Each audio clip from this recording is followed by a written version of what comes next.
Bienvenido al podcast Legado, una conversación honesta sobre Dios, la familia y el ministerio. Nuestro deseo es que a través de preguntas, reflexiones y experiencias de vida podamos aprender cómo ser mejores personas para quienes nos rodean. Gracias por estar aquí. Este es nuestro legado.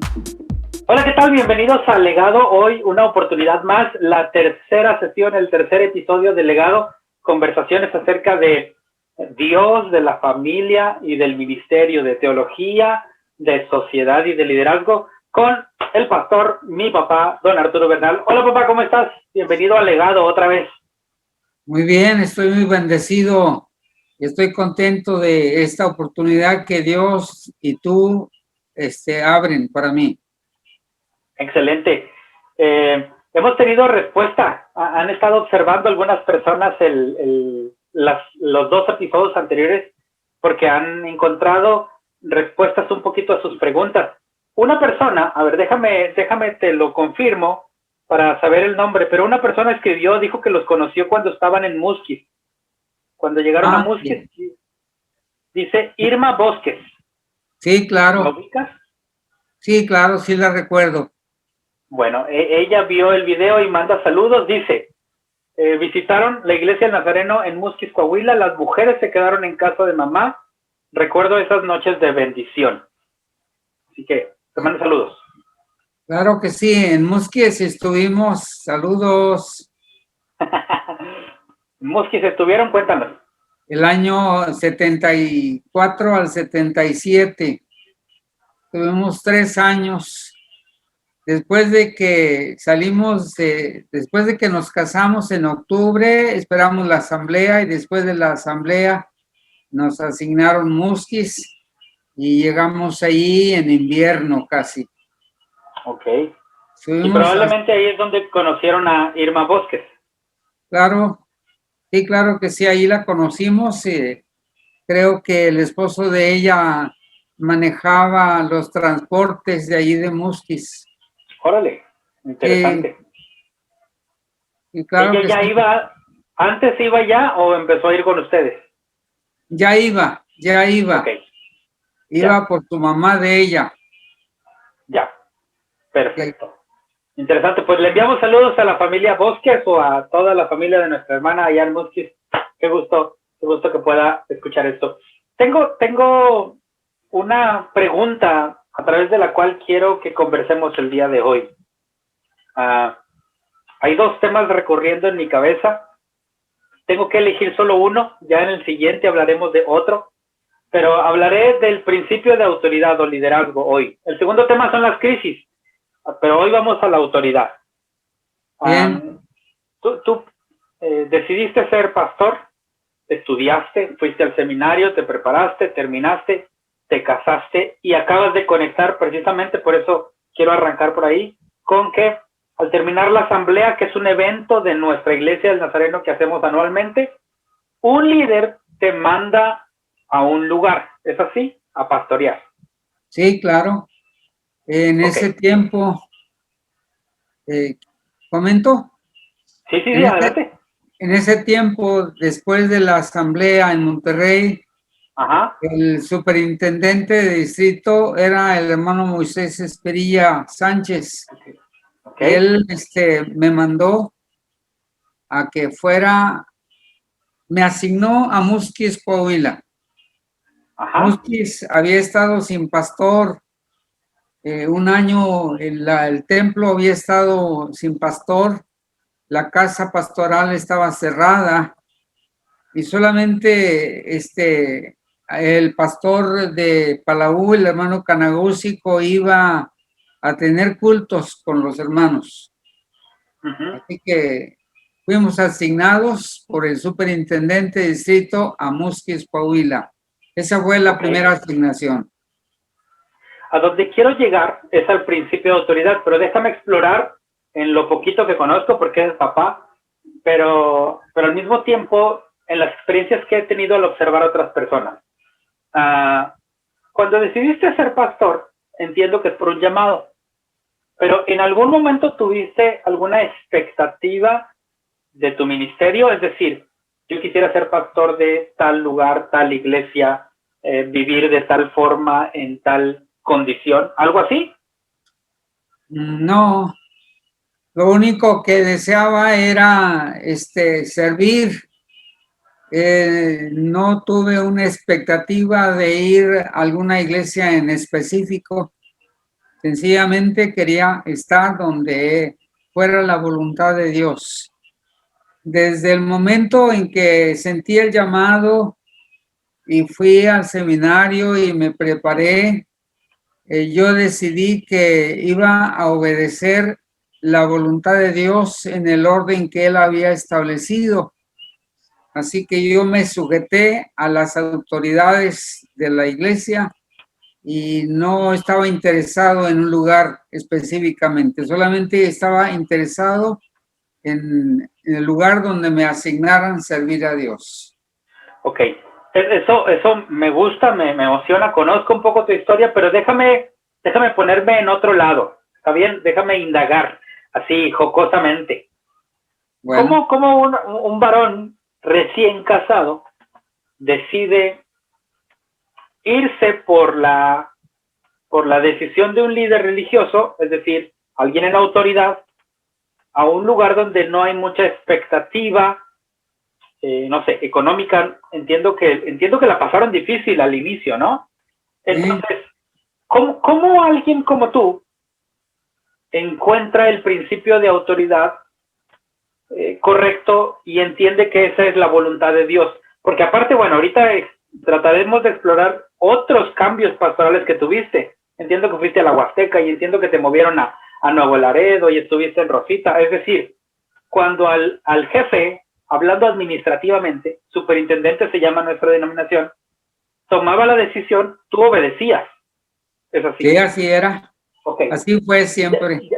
Ya voy terminando para como dejar el contexto para escucharte. ¿Cómo entender a través del principio de autoridad, es decir, alguien que está encima de mí, administrativamente, que es la voluntad de Dios? Y decir que sí, a pesar de que tal vez, aunque no tenías una expectativa, pues me imagino que es como, vamos a ir a un lugar donde no hay mucha proyección económica y no hay un lugar estable para vivir. ¿Cómo ligar esas dos cosas? Bueno, ahí depende mucho la convicción de que Dios te ha llamado. Cuando tienes la plena convicción de que Dios te ha llamado, está de por medio tu fe y tu dependencia en el que te llamó. Antes del llamado, yo tenía mi trabajo estable y seguro. Y cuando decidí ir al seminario, renuncié a la seguridad que me daba mi trabajo y decidí confiar completamente en la voluntad de Dios, sabiendo que Él es autoridad mayor y que Él es el que delega. Toda autoridad que viene de Dios siempre es delegada a alguien. Así que en la iglesia hay un orden de autoridad y como lo es en una familia, como es en una empresa. Así que yo decidí depender de la voluntad de Dios expresada a través de una junta distrital, de un superintendente. Y entonces lo que él dijera para mí era una oportunidad de servir. No estaba interesado en encontrar una casa, muebles, un vehículo, cosas así, ¿verdad? Quería servir a Dios, quería un lugar donde comenzar a servir a Dios. Hay un canto que me gusta, que dice más o menos así: el vasto mundo lugar tendrá, do pueda con noble afán gastar la vida que Dios me dio por Cristo mi Salvador. Entonces dice, sea la montaña, sea el valle, sea donde quiera, lo que quiero es que tenga la convicción de que estoy respondiendo a un llamado de Dios y a Él le sirvo. O sea, no le voy a servir al hombre, voy a servir a Dios. Pero, claro está, mi ministerio es hacia las personas, ¿verdad? no dependo de una organización humana, de una junta local, dependo de Dios. Y Dios se va a encargar de que a mi mesa lleguen alimento, el sustento diario, las cosas básicas necesarias. Es un poco loco esto, ¿verdad? No se puede entender con lógica humana. Muchas personas que solamente piensan en lo que es digno y lógico dirían, eso no tiene sentido. Pero cuando tú decides servir al Señor,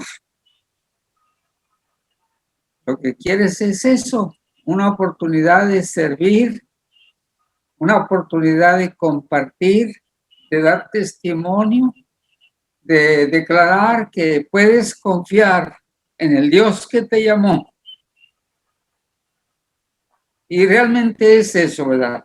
Es entrar en una dimensión de fe donde puedes confiar que Dios te va a proveer, porque cuando me casé, fíjate a las locuras, no tenía traje para casarme, no tenía un salario, me prestaron el traje para casarme, nos dieron los muebles que llevé a la casa, la cama, la sala, el comedor, las sillas, lo básico, no tenía nada de eso. La casa pastoral de Musque no tenía nada de eso. Así que fuimos con lo básico. Después de que llegamos, yo con palos que conseguí por allí en una carpintería, hice un cuartito porque era fría la casa para los niños, para la niña primera, y luego conseguí cajones de fruta y puse unos trasteros para mamá para que pusiera los platos, las cazuelas, las cosas así, y teníamos la estufa, la cama y la mesa del comedor, eran todos los muebles que teníamos. Lo demás, los vecinos nos empezaron a proveer de cazuelas, de ollas, de cosas así. Así que no fue muy difícil para mí, porque cuando viví en la casa de mis padres, siempre anduvimos en los ranchos piscando algodón y no tienes nada. Así que yo viví en mi infancia y adolescencia esa cuestión de no tener nada, solamente lo más básico. Para mí no fue difícil, para tu mamá sí, para mi esposa sí lo fue, porque gracias a Dios ella en la casa tenía lo indispensable, pero en mi caso particular no. Así que yo pude por fe y confiando en Dios, dependiendo de su provisión, dependí completamente de que Dios iba a abrir camino, iba a proveer lo indispensable. Y bueno, yo no espero que algún aspirante al ministerio quiera repetir ese modelo, ¿verdad? Si acaso alguien piensa que tiene que ser así, claro que no. Dios tiene muchos modelos y muchas formas y nadie tiene que repetir un modelo, pero lo vivimos enamorados, lo vivimos con mucha pasión, con mucha intensidad, todas las carencias, todas las necesidades, el Señor nos ayudó para superarlas. Ok.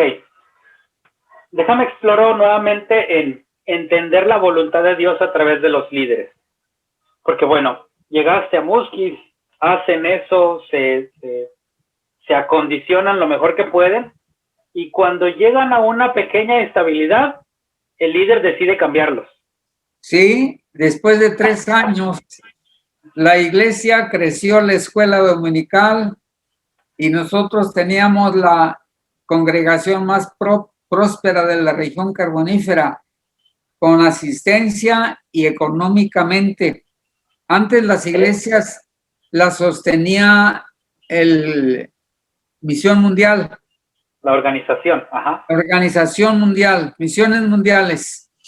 Pero en esa época recibimos el desafío de hacer de la iglesia de sostenimiento propio. Ok. Y entonces todos dábamos el diezmo de lo que recibíamos y las ofrendas de lo que podíamos dar. Y de eso vivíamos, ¿verdad? Okay. Entonces, cuando llegan los 3 años y la iglesia estaba creciendo y floreciendo, después de la junta anual, antes de la junta anual, el superintendente vino y me dijo, te voy a cambiar. Y yo le dije, ¿a dónde? Hay una iglesia que no tiene pastor. Okay. Y yo les hablé de ti, ellos no te conocen y tú los conoces a ellos, pero ellos dicen que están dispuestos a recibirte. Y me dice, ¿qué opinas tú? Le dije, mire, hermano, hace años yo renuncié a mi trabajo y a tomar decisiones mías. Si Dios lo puso a usted como mi jefe, usted decide si me quedo o voy. Si usted se equivoca, allá usted con Dios. Yo no quiero meterme en ese lío. Si usted se equivoca del cambio, allá usted con Dios. Pero si nos va bien, pues gloria a Dios. Pero hay que tener un pastor en esta congregación. Te enamoras de la iglesia. Es que, déjame te interrumpo, perdón, pero es ahí la crisis. A ver, llegaste en una condición, voy a usar esta palabra con respeto, precaria, es decir, de crisis, la estabilizaste, la levantaron, el ministerio obviamente fue Dios, lo entiendo, perfecto, no estoy diciendo que tú y que no, entendemos que es Dios, pero empezaste un proceso de 3 años que tenía expectativa de continuar, y cuando tal vez apenas se van amasando las cosas, principio de autoridad, te voy a mover. ¿Cómo entender que es Dios y cómo aceptarlo? Porque en algún momento tuviste que enfrentar a tu esposa, mi madre, y decirle, oye, nos vamos, ¿verdad? Y a la iglesia, pues ya nos vamos, que te acompañó en tiempos de crisis. ¿Cómo saber que es Dios y cómo compartir eso a los demás? Bueno, para la iglesia fue muy duro cuando la junta anual, el superintendente dijo que iba a haber un cambio de pastor. Y la iglesia, toda la alegría que tenía, se derrumbó. ¿Se los dijo ahí, se los dijo así como pastelazo, se los dijo? Primero me lo dijo a mí a solas, después se los dijo a ellos. Órale. Y habíamos preparado una cena para después de la junta y todo.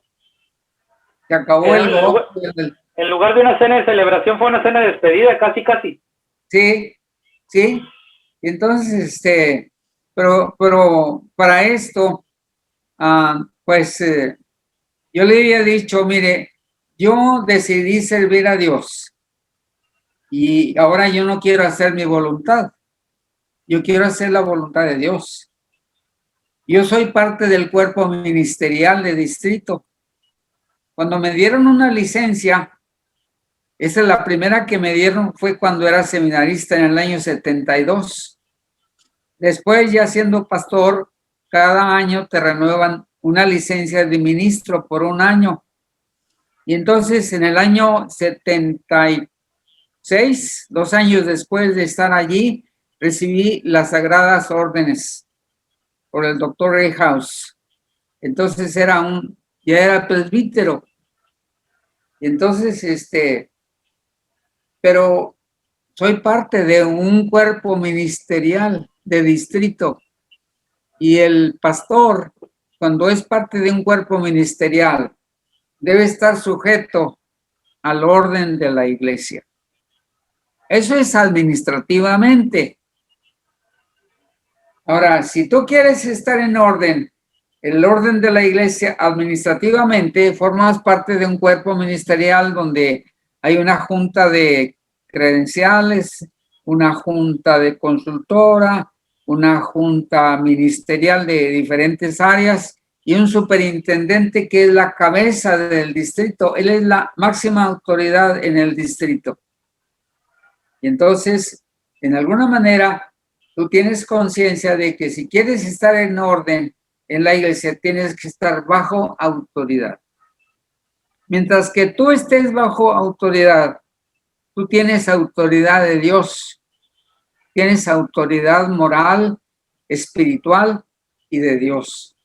Entonces, eso a ti te hace ser una persona que ante la iglesia mundial eres un miembro del cuerpo ministerial de la iglesia del Nazareno y puedes ser pastor en un ranchito pequeño, una ciudad grande, puedes ser en Buenos Aires, en Nueva York, en Boston, en cualquier lugar del mundo, porque eres un pastor de la iglesia del Nazareno.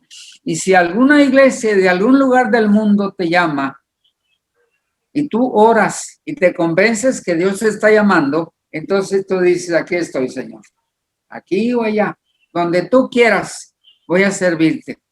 O sea, no tiene fronteras cuando eres miembro del cuerpo ministerial y estás sujeto a la autoridad y vives la vida cristiana para servir. Entonces, tú eres un miembro de la iglesia del cuerpo de Cristo en toda la denominación donde puedas ir a servir, sea en la India o en la China, en Japón, como misionero, donde sea.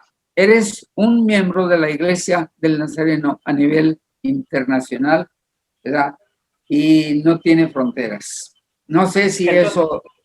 Sí. Ayuda y explica algunas cosas, pero me gustaría como quedarme en la temática general, porque tal vez haya más personas que no son de la iglesia del Nazareno escuchando esto. Y entonces es entender que Dios también nos habla a través de nuestros líderes, aun y cuando sus decisiones no se parecen a nuestras expectativas. Claro que sí, pero hay orden en la iglesia. Y el orden tiene que ver con autoridad. Uh-huh. Y cuando uno está bajo autoridad, a veces tiene que sujetarse a un orden que no lo entiendes, pero si tú obedeces, Dios te va a ayudar a entenderlo.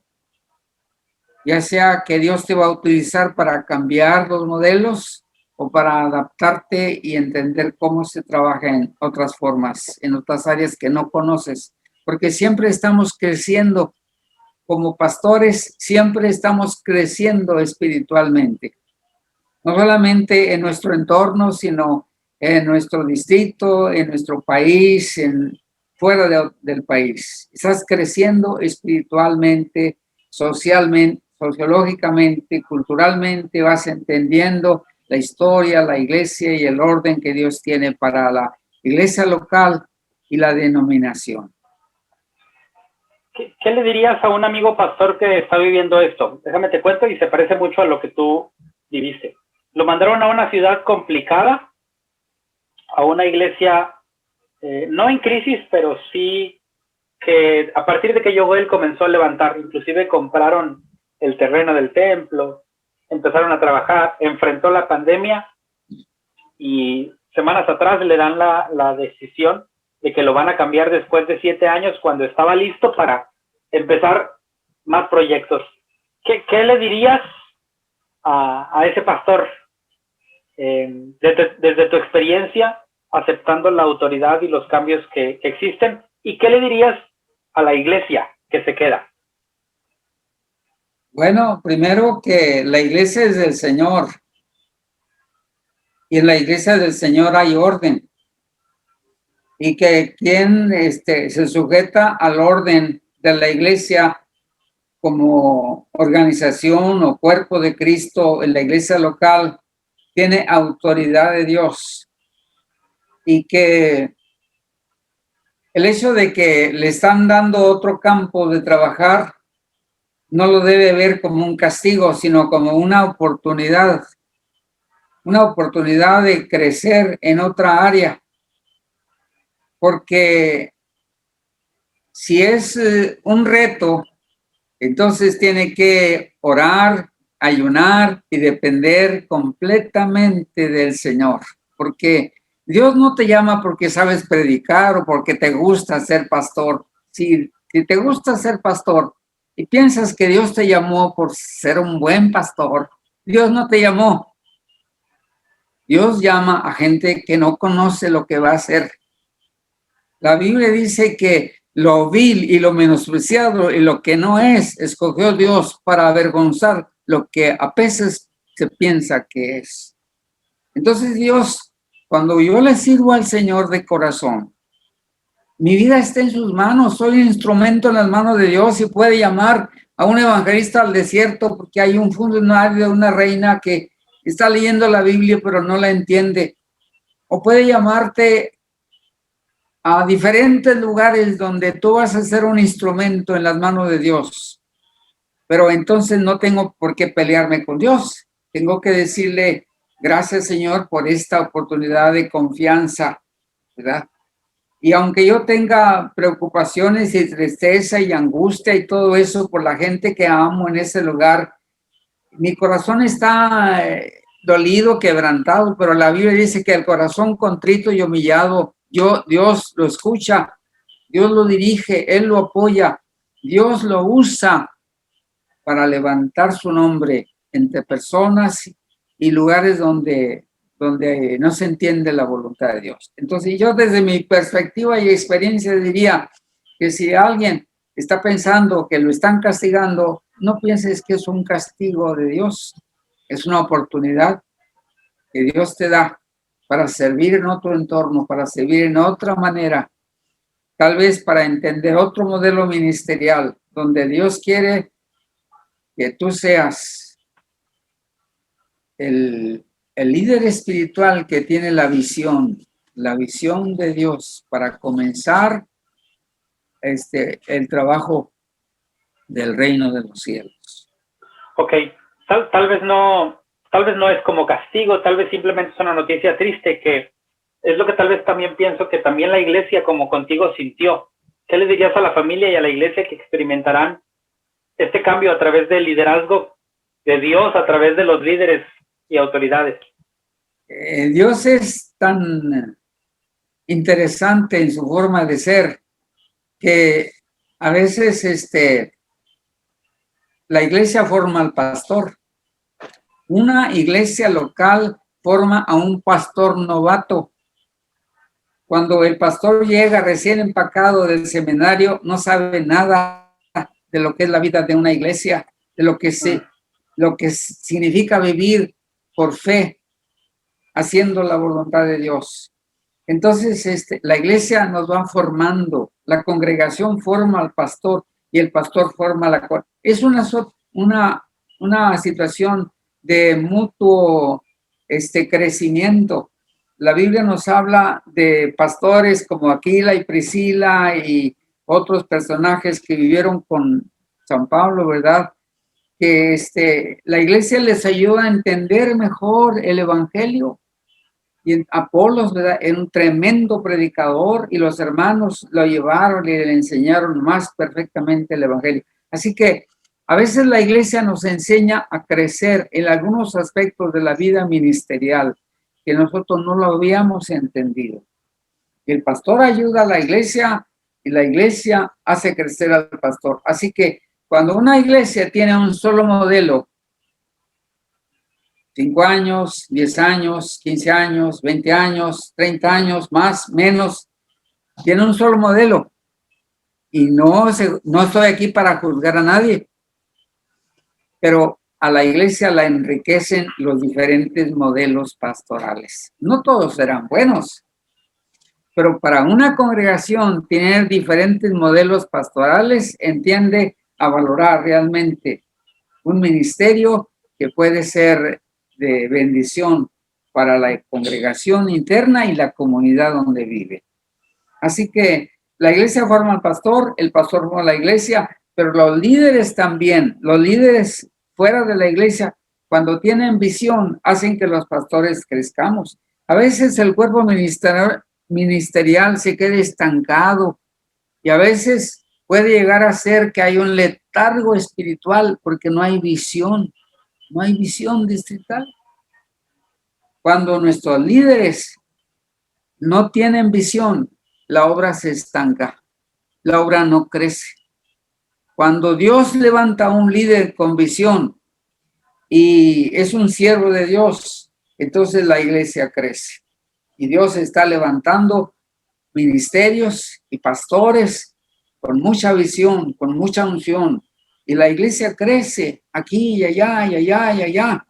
Dios es el que da el crecimiento, pero necesita líderes con corazón de siervos, pero un corazón, una visión de Dios. Líderes visionarios. La Biblia dice que donde no hay visión, el pueblo perece. Así que el pastor necesita a la iglesia necesita al pastor, pero la iglesia y el pastor necesitan a los líderes distritales para seguir creciendo y alcanzando a otros y no quedarse solamente en la iglesia local, en una visión localista que a veces llega a ser muy egoísta. Pero otros líderes agrandan nuestra visión y nos ayudan a ver que más allá de nuestro entorno hay otra comunidad, hay otra gente, hay otra necesidad, hay otro grupo que necesita que les demos el evangelio. Entonces, ahí nos ayuda mucho la visión de liderazgo, que tiene una cosmovisión de una necesidad del mundo. No sé si eso responde algo. Sí, creo que para todos debe ser difícil, para ti como quien va a ser movido, para tu familia, para la iglesia, pero finalmente entender que somos parte del reino, que hay un principio de autoridad que obedecer nos puede dar tranquilidad. ¿Es así? Sí, así es. Y realmente dependemos totalmente de Dios. La iglesia local, el ministro y los líderes, todos dependemos del Señor. Y todos nos necesitamos unos a otros. ¿Verdad? No conviene ser una iglesia localista, encerrada en sí misma.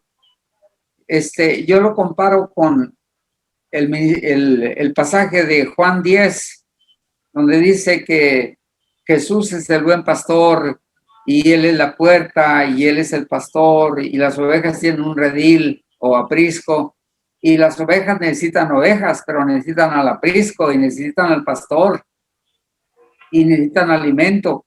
Pero cuando nosotros tenemos un redil que solamente vive para sí, entonces nos empobrecemos espiritualmente. Necesitamos abrirnos. La gran comisión es ir, alcanzar a todo el mundo. Nosotros somos una iglesia cristiana, una iglesia de santidad, una iglesia misional. Y la misión del Señor Jesucristo es: vayan por todo el mundo, todas las etnias, prediquen el evangelio a toda criatura. Entonces la visión del Señor es aquí y es allá. Y nosotros necesitamos todos para ir más allá de nuestra localidad. Excelente. Muy bien.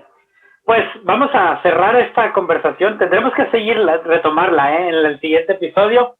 Pero por favor, déjanos algo de tu corazón. Compártenos tu legado, algún consejo o algo que tengas para nosotros esta tarde. Bueno, hay un versículo en Filipenses 1:12 que dice: quiero que sepan, hermanos, que las cosas que me han sucedido han redundado más bien para el progreso del evangelio. Claro, el contexto en el que lo dice es que está en la cárcel y él está predicando allí, ¿verdad? A los soldados, a la guardia pretoriana, a toda la gente que está cerca de él. Él está compartiendo la visión del reino de Dios. Entonces, en lo personal, cuando digo ese texto, Filipenses 1:12, es una manera de testificar que los lugares donde Dios me ha traído, los años en Musquis, los 8 años en Nuevo Laredo, los 9 o 10 años en la primera, los 8 años en la octava, los 8 años en la superintendencia, los 10 años en el campamento, el Centro de Entrenamiento Nazareno, y este año aquí en la casa de mi hija, aquí en Calandrias, en Guadalupe. Pues han sido oportunidades que Dios nos ha dado de caminar con Dios y tratar de entender que Él es fiel. En medio de pruebas, de COVID, de crisis, de enfermedades, de pandemia, otra vez lo digo, de eso de la diabetes, del cáncer, de la pandemia, de las crisis que a veces pueden ser de soledad, crisis económicas, y Él te puede poner a vender elotes ahí para que tengas para comprar la lechita y lo que sea. Vemos la fidelidad de Dios. Dios es fiel, hermanos.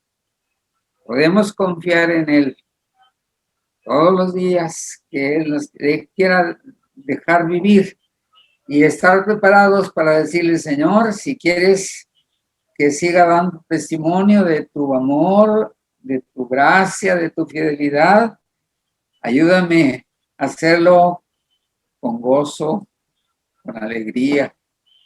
Pero si tú ya estás necesitando a alguien allá que barra las calles de oro del cielo, pues estamos listos, Señor. Lo que Él quiera para nosotros. Lo mejor es asegurarnos que estamos en Él y que Él está en nosotros. Excelente. Muchas gracias, Pastor Arturo. Gracias, papá. Vamos a seguir con estas conversaciones del legado que creo que nos hacen mucho bien. Nos permiten aprender, me permiten conocerte más como padre, como pastor, como líder, y estoy seguro que están siendo de bendición para quienes nos escuchan. Así que por ahora nos despedimos. Este ha sido el episodio 3 del legado. Nos vemos en la próxima. Bye, bye. Hasta luego. Gracias por escuchar el podcast Legado. Si te gustó, puedes suscribirte al canal y dejarnos un comentario. Nos encantaría también que puedas compartir este podcast con tus amigos y conocidos. Finalmente, este es nuestro legado.